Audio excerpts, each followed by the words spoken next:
As of today, the most valuable AI company in the world is not OpenAI. It is not Google DeepMind. According to a confirmed announcement from Anthropic and a Wire report from AFP, Anthropic, the maker of Claude, has just raised $65 billion in a Series H funding round, valuing the company at $965 billion. That is more than its closest competitor.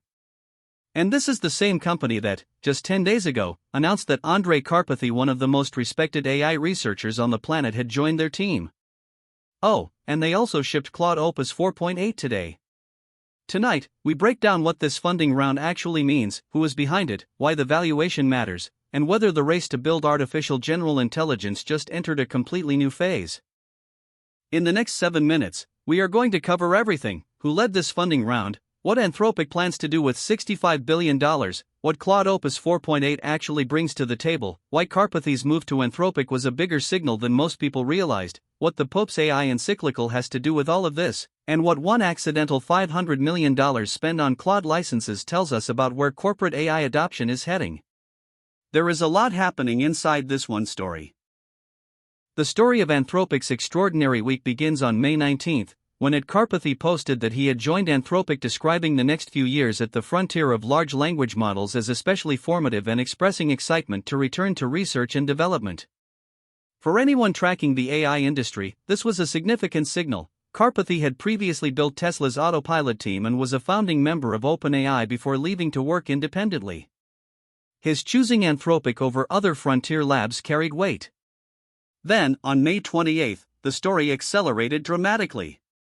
According to the official Anthropic AI account, the company introduced Claude Opus 4.8 at 4:57 p.m., describing it as building on its predecessor with sharper judgment, more honesty about its own progress, and the ability to work independently for longer than previous models. The same day, Anthropic AI posted a video from their red teaming process, the internal teams that push models to their limits before release.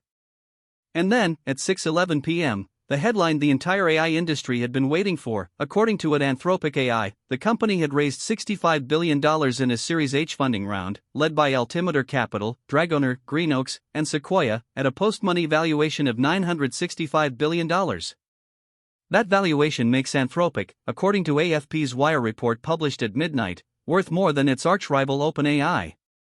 Adding one more dimension to this story, Cointelegraph reported via Axios that an AI consultant disclosed a client had accidentally spent $500 million in a single month on Claude licenses after failing to set usage limits for employees, a figure that, whether or not it is representative, illustrates the scale of enterprise demand for Claude in the current market. The first question many viewers are asking is what a $965 billion valuation for an AI company actually means and whether it is real. The short answer is that it is a private market valuation, not a public market one, which means it reflects what sophisticated institutional investors are willing to pay for a stake in a company whose revenues are growing rapidly but whose path to profitability at that scale is still being established. For context, a $965 billion valuation would make Anthropic one of the most valuable companies in the world, comparable in paper terms to some of the largest publicly traded technology companies. The investors Altimeter Capital, Dragoner, Greenoaks, and Sequoia are among the most credible institutional names in technology investing, which gives this valuation real market signal rather than pure hype. The accidental $500 million Claude spend story, reported by Cointelegraph via Axios on May 29, is simultaneously alarming and validating. Alarming because enterprise AI governance is clearly not keeping pace with adoption, and validating because it reveals that the demand for Claude at the enterprise level is so intense that organizations are consuming it faster than their own procurement systems can track. This may suggest that Anthropic's revenue growth is being driven by viral enterprise adoption, not just deliberate purchasing decisions, which makes the $65 billion raise feel less speculative than it might otherwise appear. A second pressing question is what Karpathy's arrival means for Anthropic's research trajectory. On that front, Karpathy has spent years publicly articulating a theory of where AI is going, toward what he calls an agent-native economy where products decompose into sensors, actuators, and logic, and his joining Anthropic suggests the company's R&D direction aligns with exactly that vision. Combined with Claude Opus 4.8's stated ability to work independently for longer, this points toward a company explicitly building toward autonomous, long-horizon AI agents. Is a $965 billion private valuation for an AI company actually credible, or is this another tech bubble? The valuation is a private market signal from credible institutional investors, not a public market judgment.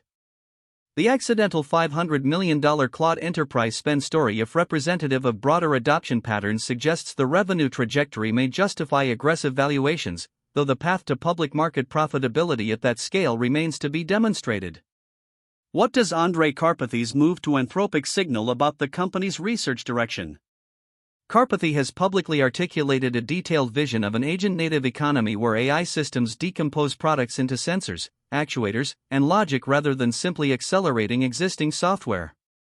His joining Anthropic, combined with Claude Opus 4.8's extended independent operation capability, may suggest the company is explicitly orienting its R&D toward autonomous long-horizon AI agents as its primary competitive frontier.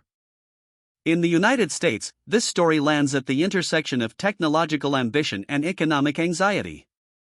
The $65 billion raise is not just a private sector milestone, it is a signal that the U.S. government, institutional investors, and the broader innovation ecosystem are placing an enormous bet on American-built AI as the defining technology of the coming decade.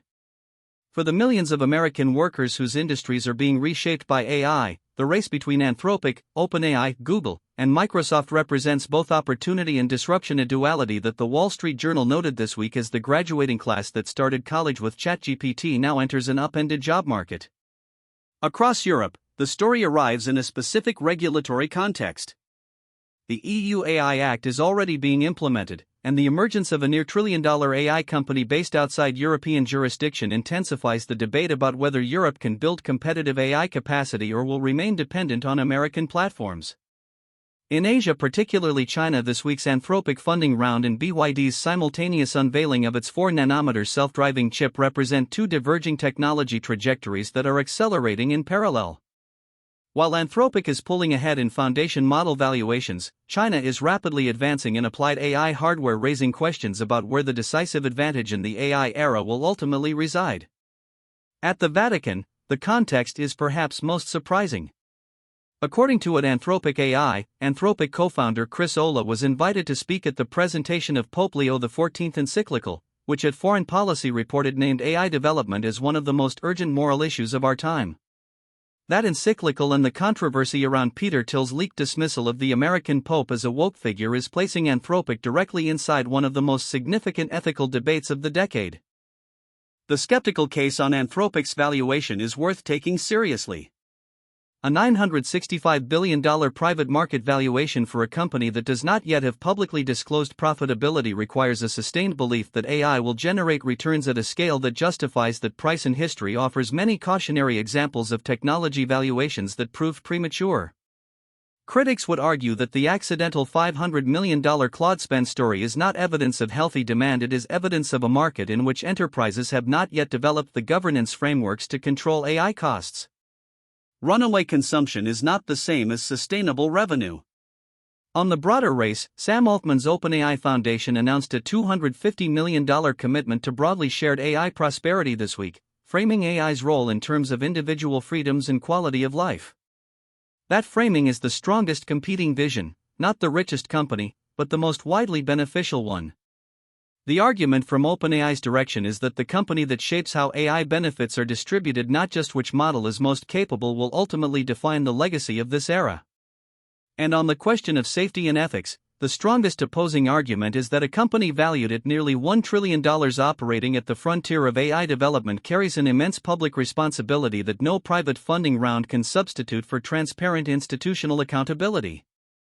Here is the question that nobody can quite answer yet. At a $965 billion private valuation, Anthropic is now priced for a world where Claude becomes as essential as electricity, but the company has not yet gone public, and the investors who wrote those checks are going to want their money back eventually. What does an Anthropic IPO look like, and who controls the most powerful AI on Earth when Wall Street has a vote?